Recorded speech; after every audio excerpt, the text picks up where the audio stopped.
Hi நண்பர்களே, நாம் இன்று பைபிளில் ஒரு வசனமும் அதற்குரிய விளக்கத்தையும் கற்றுக்கொள்ளப் போகிறோம். கற்றுக்கொள்வோமா? பாவத்தின் சம்பளம் மரணம், தேவனுடைய கிருபை வரமோ நம்முடைய கர்த்தராகிய இயேசு கிறிஸ்துவினால் உண்டான நித்திய ஜீவன். விளக்கம் என்ன? சம்பளம் என்றால் ஒருவனின் செயலுக்கு கிடைக்கும் கூலி. இங்கு பாவத்தின் சம்பளம் என்றால் பாவத்தை செய்ததற்கான முடிவு அல்லது தண்டனை. பாவம் என்னும் செயலுக்கு கிடைக்கும் சம்பளம் மரணமாம்.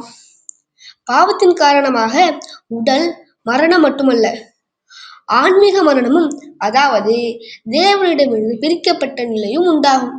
இது தேவனிடமிருந்து நம்மை பிரித்து தண்டனைக்கு வழிகாட்டும். ஆனால் தேவனுடைய பரிசு என்ன? தேவன் நாம் தண்டனைக்குரியவர்கள் என்றாலும் நம்மை நேசித்து இயேசு கிறிஸ்து வழியாக நித்திய ஜீவனை பரிசாக அளித்துள்ளார்.